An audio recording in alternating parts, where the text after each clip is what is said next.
morning, good afternoon, good evening to you, wherever you are.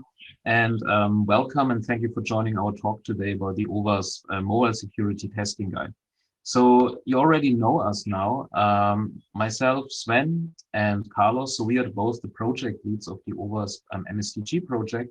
And we would like to give you today a short update about the project. It will not be a very technical one, it's just about the project itself and what we are thinking about it and the future of the project and how we want to shape it. But before we are starting with that, I want to give you a very brief introduction about the MASVS and also the MSDG so that we're all on the same page. So the MASVS, or Mobile AppSec Verification Standard, is a document that is summarizing roughly, I think, 80 different security requirements that are specifically defined for mobile app security. So in that sense, you can say the MASVS is complementing also the OWASP ASVS project, because the ASVS is more for server side, where the MASVS is really only for the mobile app itself. So the document is really aimed for giving guidance to developers and also penetration testers. And our goal was also, when we were starting the project in 2016, to establish an industry standard for mobile security. And this mission was also achieved because the MASVS is referenced in NIST, in various mobile app payment standards in Europe and also in other countries. The document itself lives in GitHub. So we have a repo. The whole document is being written in Markdown. And you can read it also all the time in Gitbook, because we chained everything to Gitbook. So meaning every change in GitHub will also be reflected in Gitbook. That's about the MASVS. The MSDG, on the other side, is now a much more comprehensive manual for mobile app security testing and even reverse engineering. So for all the different requirements that we have outlined in the MASVS, there are different test cases. Always one requirement in the MASVS will have one test case for iOS and one test case for Android. And this is then describing really in great detail the technical processes that a penetration tester would need to follow in order to verify the requirement. And it also outlines the best practices that should be followed by a developer to implement the best practice and to mitigate different kind of vulnerabilities in mobile apps. Okay, so let's come to a few of the issues that we could see or are aware of as part of the MASVS project. So the first thing that was quite tedious in the past, to be honest, was to create the document. So when we were doing a release, this was a very tedious manual process, to be honest. And therefore, already last year, we started a new initiative in order to create a complete and improved document generation pipeline. So we were shifting now completely to GitHub Action. And this was now a really great team effort from everybody involved in this. And the outcome is really remarkable because we are able now to generate all the different MASVS documents, including all the translations. We have in total, I think, 12 or 13 different translations also. And everything is being generated on the fly in less than 2 minutes now. So this is really significant improvement for us, because this allows us actually to have more time for other things for the MASVS and MSDG. Two other items I would like to point out is the checklists that we are maintaining. So we have a checklist, which is an Excel checklist that is mapping the MASVS requirements to the MSDG test cases. So this is a quite nice overview and gives developers, but also auditors or penetration testers a really nice overview, and to ensure consistency when you're also testing the security of mobile apps. The other thing is that we are working on is a lack of consistency. So the lack of consistency means that we have requirements in the MASVS that might be redundant. For example, we have a section about authentication. The thing is, authentication is happening on the server side, and this is already covered in the ASVS standard. So this might be something that is redundant and that we also might want to remove in the future, for example. And there are many other examples where some controls might be too broad, or where we might want to merge requirements or even might get rid of the requirements. And this is also work in progress at the moment from our end. So let's go to the checklist generation, to these two items, the checklist generation and also the refactoring for the MASVS in a bit more detail. So for the checklist generation, as I was saying, it's an Excel format. And the problem that we are facing with this is that it's usually out of date because it's maintained manually, which is of course far from ideal. We already have now this quite nice documentation pipeline where everything is happening in GitHub Action. And the plan is now to have another Python script that is getting the data that we need for the Excel checklist out of the MSTG markdown files and out of the MASVS markdown files. And this will then be merged into a machine-readable format in an intermediate YAML file. So then we have all the information that we need in a quite nice format. It's machine-readable, meaning it could even be utilized by other projects, like, for example, the OWASP SKF, the Security Knowledge Framework. And of course, if you have everything machine readable, then we might even be able to say that we have full MASVS coverage, or maybe some test cases are missing. So obviously, if you have these kind of machine readable data, then you can do much easier further automation around it. And this whole initiative that we're doing at the moment should be going into a checklist that is created automatically through, and which will also allow us to have less maintenance for it. Ideally, this is just being triggered when we are creating a new release, and then the checklist is being created automatically in all the various languages also that we have available. The other part was about the MASVS and the refactoring. So you can see here a screenshot of the Miro board that we are working on at the moment, and this huge mind map that we already have. So I was already saying it, that we have a lot of requirements that might be redundant, or that are simply might need to be removed. So we are going now through every different domain in the MASVS and also every different requirement, and really want to understand if this is the right requirement, if we need to merge something or move it around, or maybe just need to reword it. So this is, of course, a lengthy process, but we want to be very transparent also about it. So what we are doing at the moment is that we keep everything publicly that we have worked on, meaning you can go into the GitHub discussions of the MASVS GitHub repo. And the latest discussion is, for example, regarding the network requirements. So you can see then the old requirements, our new proposed requirements in terms of the rewording and what has actually changed. And we would be very happy if you can give us some feedback also around it, so that we can really shape everything into the right manner, because only if we have the MASVS in the right way, then we will be able then to create also the updated test cases around it. So this is really the groundwork that we're doing now to refactor the whole MASVS to achieve then a version 2.0. Okay, then this was from my end around the MASVS. Then over to you, Carlos, for the MSTG. Yeah, thank you. So here, let's see about the issues we've identified for the MSTG. I will just go quickly through all of them because we have some other slides with more details. And if anything remains open, you can just ask us on the Q&A. So the first one is very similar as with the MASVS. We were spending a lot of time, very valuable time on the document generation, but now the automation takes care of that. And we are also using almost the same pipeline, just a bit modified for the MSTG.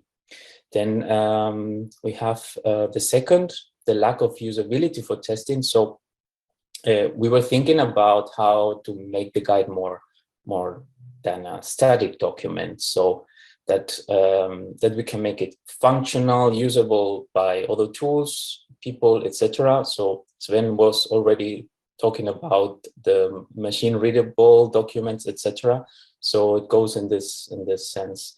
So on one side, we thought about introducing some rules for static and dynamic analysis that I will explain on the next slide, and then enabling this third-party tool access, as Sven also introduced. The third point is again lack of consistency and synchronization with the MESVS. So sometimes we have a test case covering more than one MESVS ID. So we try to think about what can we do here. And one solution is we decided we will just go now from having, instead of chapters, so one file per test case equals one MESVS ID, and then other things about consolidating information, like only having information about tools in the tools chapter, which makes sense. General chapters should only explain things about Android, iOS, and the testing chapter should only test, because now it's a bit mixed. We have a lot of explanations in the testing chapters as well. And also we go to a different audience. It was not that different, but we were having as an audience so developers and pen testers. And of course, we keep the developers. They are welcome here, but we will focus on the pen testers, because it's a testing guide, it's not a development guide. So for that, I will talk about later again about this point in a slide. And then the fourth one, we'd like to improve the maintainability. So as you all know, maintaining is a pain. It doesn't matter which project, it's documentation here or code or whatever.